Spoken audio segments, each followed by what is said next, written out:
Hey, welcome to the Backwoods Gourmet. Today I have another product review for you, the LifeDew Portable Fire Pit. Let's take a look.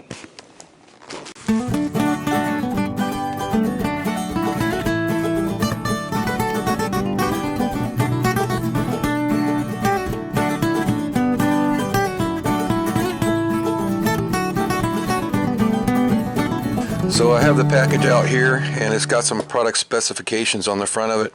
Gives you the size of it in millimeters. This is made, I believe, in Australia. The weight is 9 kilograms. So we could do the math there and find exactly what the weight is. Material, A3 iron and stainless steel. And it says it never goes out of shape easily, and that it's frosted spray painted.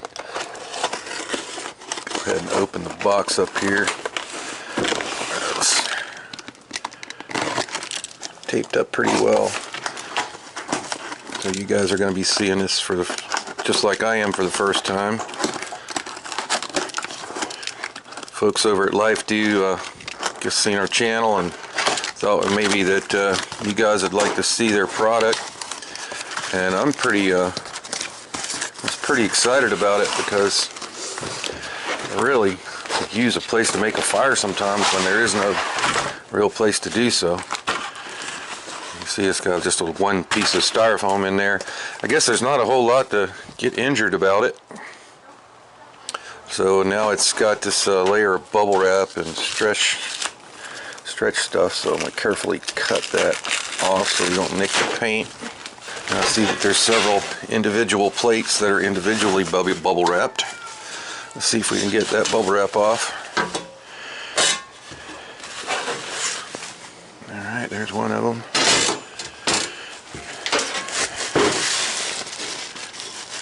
Another, and then there's two end parts.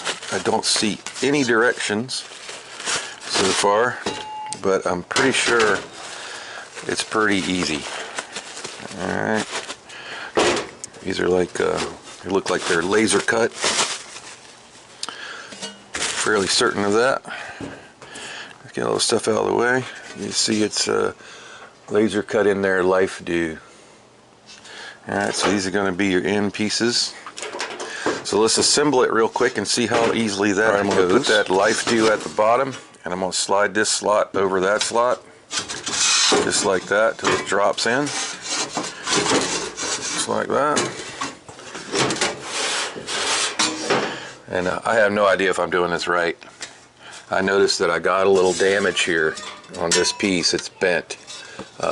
Bent in shipping. This piece here is bent. So that slot's closed up. So let me take out my pliers and we'll see if we can't fix that. That's one probably vulnerability you're going to have right there. I'll tell you what, it's some strong metal too. Alright, well it might take more than pliers, so let me take it out to the shop, see if we can get it fixed. Get right back to you. Even though it didn't come with any assembly directions, I'm pretty sure that these handles right here at the top are the top. So let me change the camera angle a little bit so you can see what I'm doing a little better. Okay, so back on track. I took it out to the shop. I put that piece in the vise and moved the panel. It's some pretty stiff metal. Alright, so we got that end on. Kinda on anyway.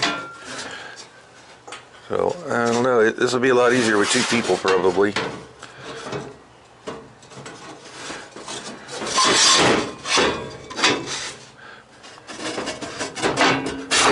Alright, we're all locked down.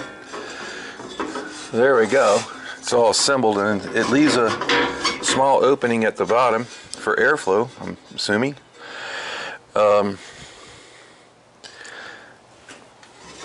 But I guess it's also going to allow the ashes to kind of drip out of the bottom down there too. So I was hoping we'd be able to use this over an area where we didn't want to burn, but we're going to have to at least put down some put down some aluminum foil or something like that underneath it. So we're going to go in there and look at the inside, and that's that crack I'm telling you about. Alright, it kind of lays right there. So yeah, it's going to allow your airflow from underneath. But like I said, if you want to use this over something you don't want to get burned, you're going to put some aluminum foil down there to catch water ashes fall down. So I guess only thing left to do is let's go get some fire started in it. So before we build a fire on it, let's see how some common things fit. Alright, that griddle fits right in there, and still plenty of room for some airflow to come out the sides here, and it is almost the perfect size to fit on top of the griddle. Now let's see if any of our pans will actually bridge it. Here's an old antique Lodge number 10. Pretty shaky. Okay, so you're going to need something to go on top of there if you want to use a pan on it, you know. Now the big 15-inch Lodge might fit on it, but I would recommend maybe putting a grill on top. So that's what we're going to try next. We're going to go get our kit that we always keep in our truck for camping. And we'll see how that works. So if you guys have watched any of our camping videos, you have seen these 3 items that I keep in my truck all the time. Okay, one is kind of a rack that we built out of some old bed rails. That's to get your fire up off the ground. I have a grill, which I can also use on top of that rack, but now I want to see, does it fit the LifeDo? And you know what? That is almost like it's made for it. All right, I mean, that fits in there really, really good. Almost just like it was made for it. Wow. So if we wanted to use the LifeDo, we also have our aluminum plate that we built for free, use for the Dutch ovens and all that. But I can use my rack, I can put my plate on it, and take the LifeDo and set it right on top. Now I don't have to worry about, I can set up this fire anywhere because I've got this distance between the plate and the ground. So I don't have to worry about any ashes getting on the ground or starting anything on fire and it be up off the ground. I already pack these all the time anyway, and packing this extra after, you know, this is broken down, it's all flat again. So I could basically set up this to grill, and now also with that grill on there, I got places right here. There you go. Pot on it. Use that as a stove anywhere I go.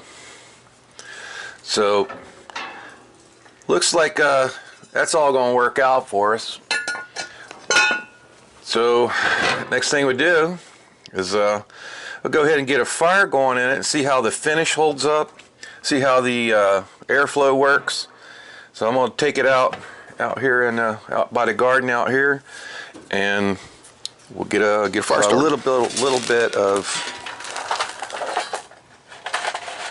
cowboy lump I had left over, enough to cook with, but it's enough to get a fire starting. So the way this is shaped like a V, I'm not sure what the I'm glad I had the plate, because you know some of those are falling through already because they're pretty small. But let's see if we can get any of this little stuff going here, and we'll see how it holds up. But definitely going to have something underneath it to catch any coals that fall through. So I cut up some pieces pretty small.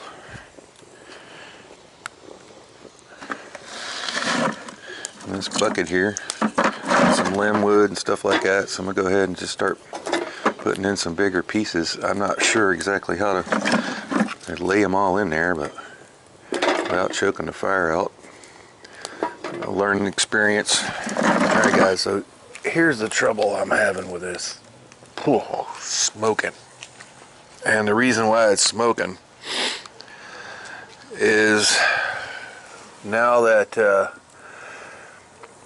some of the coals have burnt down, they're blocking the airflow at the bottom. all but except over here on this side where it hadn't burned very well yet. And I'm just trying to figure out how to put wood in there to where you can give it airspace and it'll keep going. So I tried kind of standing them up now, and we'll see how that works. Because eventually that airflow is going to be completely blocked off at the bottom by the coals as they burn down. Some of them are dripping out, but I'm glad we had that plate under there. And I've intentionally put this on the grass just to see if this system works over the grass without killing it.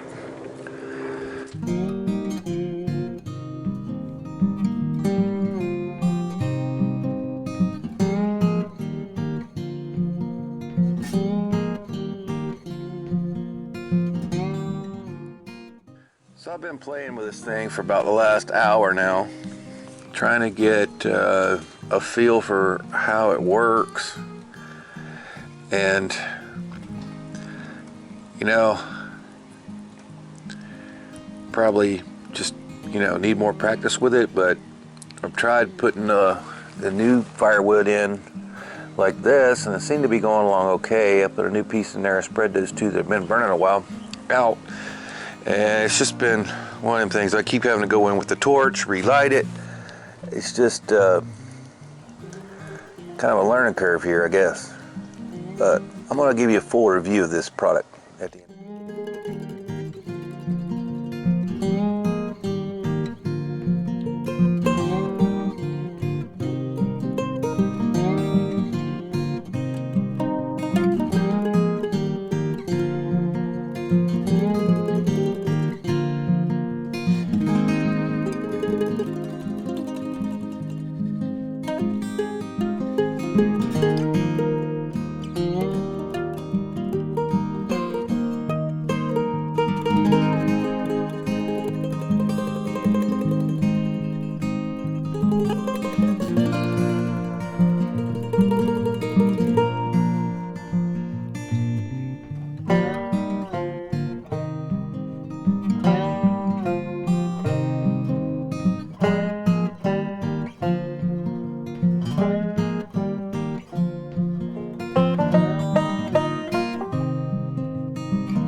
Portable fire pit.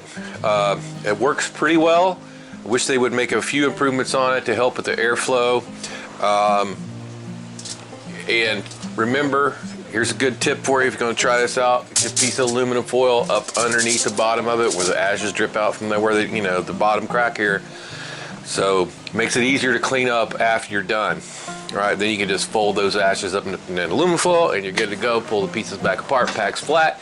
It is a little heavy for some of you guys that may be lacking in strength, or those of you who are mobility impaired. About 15 pounds, I think, packed down. I do like the way it all packs flat. I can get that in my truck. I truck camp a lot, and I can slide that in the compartment. It doesn't take up hardly any room at all.